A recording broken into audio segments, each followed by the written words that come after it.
Hello students, आज हम business study में थर्ड यूनिट स्टार्ट करने वाले हैं जिसका नाम है public private and global enterprise. इसमें हमारे दो चैप्टर्स में डिवाइड है ये यूनिट। फर्स्ट यूनिट के फर्स्ट चैप्टर में, थर्ड यूनिट के फर्स्ट चैप्टर में हमारा है प्राइवेट एंड पब्लिक सेक्टर के बारे में हम डिटेल में पढ़ेंगे। और जो सेकंड चैप्टर है थर्ड यूनिट का, उसमें हम पढ़ेंगे ग्लोबल एंटरप्राइज़ क्या होता है, जिसको मल्टीनेशनल कंपनीज़ के नाम से जाना जाता है, और जॉइंट वेंचर और पब्लिक प्राइवेट पार्टनरशिप। ये तीन चीज़ें हम सेकंड चैप्टर में पढ़ेंगे। ये हमारी थर्ड यूनिट का फर्स्ट चैप्टर जो आज हम करने जा रहे हैं, जिसका नाम है प्राइवेट एंड पब्लिक सेक्टर। आज हम डिस्कशन करेंगे प्राइवेट सेक्टर के बारे में। प्राइवेट सेक्टर वो सेक्टर होता है जिसमें गवर्नमेंट का जो है रोल बहुत कम होता है, ना के बराबर होता है, और हम अपना ऑर्गेनाइजेशन अपनी मर्ज़ी से जो खोलते हैं, जिनका मेन मोटिव प्रॉफिट होता है, उसमें पॉलिटिक्स का कोई मतलब ना के बराबर इंटरफेरेंस होता है, ठीक है। और जो मैनेजमेंट होती है वो कौन सी होती है, हमारी प्राइवेट मैनेजमेंट होती है। कहने का मतलब इसमें गवर्नमेंट का जो है वो 10 से 15% का रोल होता है। सारा कुछ किसका होता है, प्राइवेट का मे बी वो इंडिविजुअल भी हो सकता है और वो ग्रुप ऑफ पर्सन्स भी हो सकता है। अब हम डेफिनेशन देखेंगे। It refers to sector of business consisting of business owned by private individual और ग्रुप। भाई वो प्राइवेट सेक्टर है जो बिज़नेस चलाया जाएगा इसके अंडर, तो उसका जो ओनर होगा, ओन्ड होगा, कंट्रोल करा जाएगा, वो प्राइवेट के हाथ करा जाएगा। और प्राइवेट कौन हो सकता है, एक इंडिविजुअल पर्सन भी हो सकता है और ग्रुप ऑफ पर्सन्स भी हो सकते हैं। कहने का मतलब इसमें गवर्नमेंट का इंटरफेरेंस बहुत ना के बराबर लेस होगा। अब देखिएगा इसके अंदर क्या लिख रखा है। मीनिंग ऑफ प्राइवेट एंटरप्राइज और a private sector. Enterprise is the private sector are in the form of private ownership. In this sector the enterprise called private, मतलब जो ओनरशिप होगी वो किसके हाथ में होनी चाहिए, प्राइवेट के हाथ में होनी चाहिए, ना कि गवर्नमेंट के। इस प्रकार का कोई ऑर्गेनाइजेशन है जिसमें प्राइवेट के हाथ में ओनरशिप होती, कंट्रोल जो बिज़नेस का होता है, एंटरप्राइज का होता है, वो प्राइवेट बंदे के हाथ में हो। वो अकेला भी हो सकता है, ग्रुप ऑफ पर्सन भी हो सकता है, उसको क्या कहेंगे, प्राइवेट ओनरशिप या प्राइवेट एंटरप्राइज, ठीक है। अब इसमें हम देख सकते हैं जैसे कि एक एग्जांपल दे रखे हैं, कुछ ऐसी एंटरप्राइज दे रखी हैं, कुछ ऐसी फैमिलीज़ दे रखी हैं। जैसे कि हम बोल सकते हैं ADAG जो है, अनिल धीरू अंबानी ग्रुप, ये क्या है, ये प्राइवेट सेक्टर है, ठीक है। रिलायंस जो है ये अपने प्राइवेट सेक्टर है, ये बिरला का सेक्टर है। ये चार सेक्टर्स जो है बताए हुए हैं कि ये कैसे हैं, हमारे प्राइवेट सेक्टर्स हैं। अब देखिएगा हमारा फर्स्ट फीचर दे रखा है इसमें। हर प्राइवेट एंटरप्राइज का पहला फीचर होता है प्रॉफिट मोटिव। कौन सा होता है, प्रॉफिट मोटिव, मतलब सबसे मेन एम उसका क्या होता है, प्रॉफिट को कमाना। The aim of the private sector is to earn maximum profit. social responsibility are being understood by this sector these days is spirit of the main aim can be the profit। मतलब कहने का इसमें ये है कि पहला जो aim होता है, main and first primary aim is of that organisation, private sector organisation is earn maximum profit. इसका पहला और फर्स्ट प्राइमरी जो ऑर्गेनाइजेशन का एम होता है वो क्या होता है, प्रॉफिट मैक्सिमाइजेशन। उसके बाद क्या होता है, उसका सोशल रिस्पॉन्सिबिलिटी, सोसाइटी के बारे में सोचना, उसके प्रति जो भी हमारे कर्तव्य है वो उसका सेकेंडरी एम होता है। सेकंड इसका जो फीचर है प्राइवेट सेक्टर का वो है प्राइवेट ओनरशिप, कि ओनरशिप जो है वो किसके हाथ में होगा, प्राइवेट बंदे के हाथ में होगा। अगर किसी भी ओनरशिप, किसी भी बिज़नेस का कंट्रोल अगर प्राइवेट के हाथ में हो रहा है तो वो कौन सा हो जाएगा, sector, private sector. Private people है complete ownership of the enterprise, मतलब firm of that type of sector there is no state or central government interference from the point of view और ownership। कहने का मतलब मैंने अभी बोला था आपको कि इस प्रकार के ऑर्गेनाइजेशन में, इस प्रकार के सेक्टर में सेंट्रल और स्टेट गवर्नमेंट का कोई भी इंटरफेरेंस नहीं होता है, क्योंकि वो टोटली क्या होता है, प्राइवेट होता है।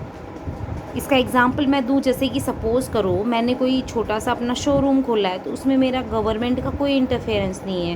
जो सोल ट्रेड हमने पढ़ा था वो किस प्रकार का है, प्राइवेट सेक्टर है। सोल ट्रेड कौन सा है, प्राइवेट सेक्टर है, ठीक है। और हमने जैसे कि जॉइंट वेंचर पढ़ा था या फिर जॉइंट हिंदू फैमिली पढ़ा था, वो भी किस प्रकार का है, उसमें कोई भी गवर्नमेंट के खास रोल नहीं होते हैं, तो वो कौन सा कहलाएगा, हमारा प्राइवेट सेक्टर के अंडर आ जाएगा। थर्ड है profit as evidence of success. Success हमारी जो एम को हासिल करने का पहला ऑल्टरनेटिव या पहला एम ही क्या होता है, प्रॉफिट। अगर प्रॉफिट है ऑर्गेनाइजेशन को तो हम सोचेंगे कि हमारा ऑर्गेनाइजेशन जो है जो सक्सेस ही रन हो रहा है, मतलब हमें उम्मीद होगी कि वो आगे लॉन्ग टर्म तक मार्केट में रुकेगा। The success of enterprise of the private sector measure through the degree of profit. किस प्रकार से हम अपने ऑर्गेनाइजेशन का जो सक्सेस है वो किस प्रकार से मेज़र करते हैं, उसकी प्रॉफिट की डिग्री के अनुसार। किसके थ्रू, प्रॉफिट की डिग्री के अनुसार। अगर ऑर्गेनाइजेशन में प्रॉफिट हो रहा है, कितना प्रॉफिट हो रहा है, उस जो लेवल है प्रॉफिट का उसको मेज़र करने के हिसाब से हम बता सकते हैं कि प्रॉफिट हो रहा है, इतना ज़्यादा हो रहा है, तो इसका मतलब ये ऑर्गेनाइजेशन जो है वो अपने सक्सेस रिसीव कर रहा है, अपनी जो आने वाले समय में जो लॉन्ग टर्म के लिए वो सर्वाइव कर पा रहा है, मार्केट में टिकेगा, कॉम्पिटिटर्स बनेंगे। ठीक है।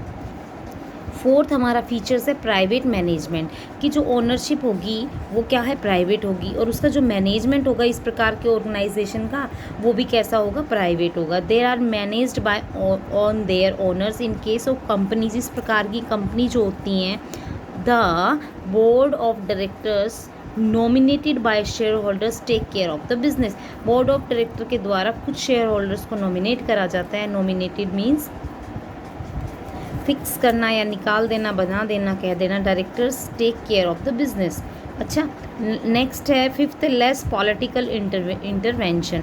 ये पहले पॉइंट में भी आ चुका है कि इसमें पॉलिटिकल का कोई इंटरफेरेंस ना के बराबर होता है, मतलब लेस होता है, बहुत कम होता है। Political interference is negligible in this sector, मतलब ना के बराबर, ना दिखने के बराबर होता है। अब फॉर्म्स ऑफ प्राइवेट एंटरप्राइज, अब जैसे हम हर बिजनेस में हर चैप्टर में पढ़ रहे हैं फॉर्म्स, तो प्राइवेट जो एंटरप्राइज होती है वो किस प्रकार की होती है हम पढ़ भी चुके हैं। जैसे कि देखो, सोल प्रोप्राइटरशिप पढ़ चुके हैं, वो ऑर्गेनाइजेशन जो किसी एक अकेले बंदे के थ्रू चलता है, उसमें एक से ज़्यादा इंसान नहीं होते चलाने वाले, उसकी जो कैपिटल होती है, इन्वेस्टमेंट, वो सारी एक ही बंदे के हाथ में होती है। लिमिटेड कैपिटल होती है, लेस कैपिटल होती है, लाइबिलिटीज़ जो होती है वो अनलिमिटेड होती है। हम पहले वाले चैप्टर में पूरा एक डिटेल में ये चैप्टर पढ़ चुके हैं। सेकंड है किस प्रकार का एंटरप्राइज है, ये है प्राइवेट। सेकंड जो है जॉइंट हिंदू फैमिली बिजनेस, वो किस प्रकार का है, सेम प्राइवेट एंटरप्राइज है।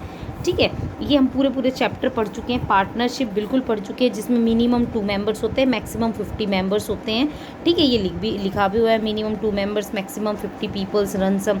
एक ऐसा ऑर्गेनाइजेशन जो कि एग्रीमेंट के हिसाब से चलता है, जिसमें मिनिमम 2 मेंबर्स होते हैं, मैक्सिमम 50 मेंबर्स होते हैं, और इसके अंदर जो पार्टनर्स होते हैं उनका शेयरिंग रेशो मोस्टली इक्वल होता है। ड्यू टू सम डेथ, किसी पार्टनर की डेथ हो जाती है तो कुछ समय के लिए उस बिज़नेस को स्टॉप कर दिया जाता है, फिर से दोबारा चालू कर दिया जाता है। जॉइंट वेंचर के बारे में आपने नहीं पढ़ा, क्योंकि अब पढ़ेंगे। जॉइंट वेंचर क्या होता है, joint venture same as partnership होता है, बट इसमें थोड़ा सा डिफरेंट है। Under this form of organisation 2 और more than 2 peoples they have no maximum limit of number. देखो, पार्टनरशिप में क्या था, 2 to 50 था, इसमें स्टार्टिंग 2 है और मैक्सिमम की कोई भी लिमिट नहीं है। Jointly run some particular business, सब जो भी पार्टनर्स हैं वो अपना हैंड जॉइन करके विद एग्रीमेंट के साथ अपने बिजनेस को रन कर सकते हैं। टेम्पररी मतलब एक परमानेंट उससे नहीं कह सकते। और co venture divide the profit and loss according to the predetermined ratio, और जो उन्होंने एग्रीमेंट दिया था उसमें जिस प्रकार का रेशो दिया गया था उस रेशो के हिसाब से वो अपने जो भी पार्टनर्स हैं उनके बीच में अपना प्रॉफिट और लॉस शेयर कर लेते हैं। Competition of particular work, the agreement for joint venture and the automatically, और क्या होता है उनके बीच में आपस में कॉम्पिटिशन चला रहता है पर्टिकुलर जॉब को लेके, पर्टिकुलर वर्क को लेके। Consequently the liability of the partners of joint venture also and, और कुछ इस प्रकार से कुछ अगर काम में कोई गलताई हो जाती है या फिर किस प्रकार से स्टॉपेज हो जाता है तो उस समय रोक दिया जाता है बिजनेस को, ऐसे में पार्टनरशिप। और फिर क्या होता है कि उसी समय उनकी जो भी सपोज जैसे बिज़नेस को बहुत ज़्यादा लाइबिलिटी पे करनी पड़ गई, बहुत ज़्यादा लॉस हो गया, तो कुछ समय के लिए उसको रोक देते हैं जब तक उसका लॉस पूरा का पूरा टेक ओवर नहीं हो जाता है, पूरा का पूरा दे दिया ना जाता है, फिर उसके बाद फिर से उसको स्टार्ट कर दिया जाता है। ठीक है, इस प्रकार से हम, जैसे कि इसमें बताया, generally established for the consignment of roads. अभी जो बिज़नेस होते हैं ना जॉइंट वेंचर, वो कि जैसे कि जिससे रोड को बनाने वाला हो गया तो वो क्या है, जॉइंट वेंचर के अंडर आ जाएगा। Underwriting the shares debentures and the construction of building roads वगैरह, ये सारे इसके वर्क बता रखे हैं। अब आगे देखिएगा आप, इसमें क्या दे दिया आपको, जॉइंट स्टॉक कंपनीज, ये है हमारा नया टॉपिक इसके अंदर।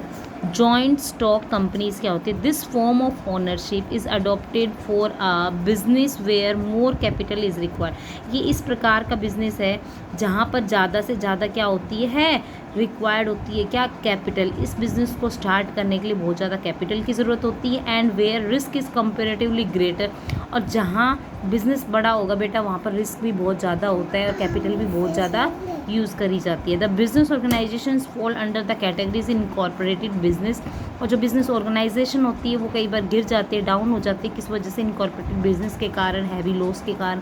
On this way basis of established under the companies act 2013 के एक्ट के अकॉर्डिंग इस बिज़नेस को joint venture, joint stock company को एस्टेब्लिश करा गया था। Joint stock company created by law के द्वारा चालू करी जाती है। Is in form of article individual whose exist different form of members, और इस प्रकार से इस एक्ट के तहत हम उस ऑर्गेनाइजेशन को, जॉइंट स्टॉक कंपनी को स्टार्ट कर सकते हैं। और अगर कोई डिफ़िकल्टी आती है फ्रॉम द मेंबर्स के थ्रू तो उसको सील भी कर दिया जाता है, ठीक है। और सेपरेट एग्जिस्टेंस के नाम से भी जाना जाता है। लाइबिलिटी ऑफ द मेंबर्स, सब मेंबर्स की लाइबिलिटी लिमिटेड होती हैं। In the by representative selected by the share holders is called a board of directors, ठीक है। अब जॉइंट स्टॉक कंपनी इज़ दो टाइप की होती है, प्राइवेट और थोड़ी देर में पब्लिक और प्राइवेट कंपनीज। ये किसके पार्ट है? जॉइंट स्टॉक कंपनी के दो पार्ट है, प्राइवेट कंपनी और पब्लिक कंपनी, ठीक है। ये इसके पार्ट है, ठीक है। ए नंबर ऑफ मेंबर्स, अभी हम पूरे इस चैप्टर में पढ़ लेंगे, ठीक है। 6th पार्ट है हमारा कोऑपरेटिव एंटरप्राइज, ये भी पूरा हमारा चैप्टर आएगा। कोऑपरेटिव एंटरप्राइज एक ऐसा ऑर्गेनाइजेशन होता है जो कि सोसाइटी के बारे में लिया जाता है, जो वॉलंटरी एसोसिएशन के अंदर करा जाता है। इसके एग्जिस्टेंस जो होते हैं वो एक पर्पज़ के अकॉर्डिंग होते हैं। Like other business organisation their purpose is not to earn service their members, और इसका जो मेन मोटिव होता है वो क्या होता है? कोऑपरेटिव, अपनी सोसाइटी की वेलफेयर के लिए किया जाता है, ठीक। अब इसके अंदर पढ़ो कोऑपरेटिव एंटरप्राइज और ए कोऑपरेटिव एसोसिएशन जो होता है, फॉर्म ऑफ वॉलंटरी एसोसिएशन, एक वॉलंटरी एसोसिएशन की तरह होता है, उसको उसके नाम से भी जाना जाता है। Which come into the exist with the purpose of servicing their member, और उनका मेन पर्पस बोला ना मैंने अभी, प्रॉफिट अर्न करना नहीं होता। क्या होता है मेन पर्पस? अपने जो कस्टमर्स हैं या फिर अपने सोसाइटी के वेलफेयर के लिए होता है, उनको सर्विस प्रोवाइड करना। They are established by need people और पर्टिकुलर क्लासेस, और डिफरेंट क्लासेस के पर्पस से वो एस्टेब्लिश करी जाती है, जैसे कि पुअर पीपल हो गया, या इकोनॉमिकल वीक के पर्पस से कर दिया। मीट द जनरल नीड्स, उनके जनरल नीड्स को पूरा करने के लिए म्यूचुअल कॉर्पोरेटिव चला दिया, कुछ अलग अलग एंटरप्राइज खोल दिए जिसको रजिस्टर्ड करा जाता है किसके द्वारा? Cooperative society act 1912। ये 12 के अकॉर्डिंग होता है, 1913 के अकॉर्डिंग ये होता है, ठीक है। और इसके अंदर देख लीजिए थोड़ा सा, इज़ मोर गवर्नमेंट कंट्रोल। बिल्कुल, अगर ये एक्ट के तहत हो रहा है, एक्ट के अंदर अगर हो रहा है 1920 के, तो इसके अंदर गवर्नमेंट का फुल्ली इंटरफेरेंस है। और forms in the private sector like the stock companies, जैसे कि स्टॉक कंपनीज होती है। The society has special privilege, मतलब उनकी अहमियत देना in respect of permanent existence, limited liabilities, और उनकी लाइबिलिटीज़ जो होती है वो लिमिटेड होती है। These days there are many type of cooperative society, different type की कोऑपरेटिव सोसाइटी, जैसे कंज्यूमर कोऑपरेटिव सोसाइटी। इसका मतलब होता है कंज्यूमर के वेलफेयर के लिए सोसाइटी खोली जाती है। इसमें कंज्यूमर को कोई भी किसी भी प्रकार की कोई भी प्रॉब्लम है वो यहाँ आके अपनी प्रॉब्लम को शॉर्ट आउट कर सकता है। मार्केटिंग कोऑपरेटिव, इसमें मार्केट के थ्रू जो भी प्रॉब्लम होती है वो सारी शॉर्ट आउट। क्रेडिट कोऑपरेटिव, इसमें क्रेडिट के थ्रू सारी ट्रांजैक्शंस होती हैं। Consumer cooperative stores of is a good example of the consumer cooperative store बोलो या फिर कंज्यूमर कोऑपरेटिव प्रोड्यूसर्स बोलो, ये सारे इसके एग्जांपल्स हैं, ठीक है। आज के लिए इतना ही काफ़ी है।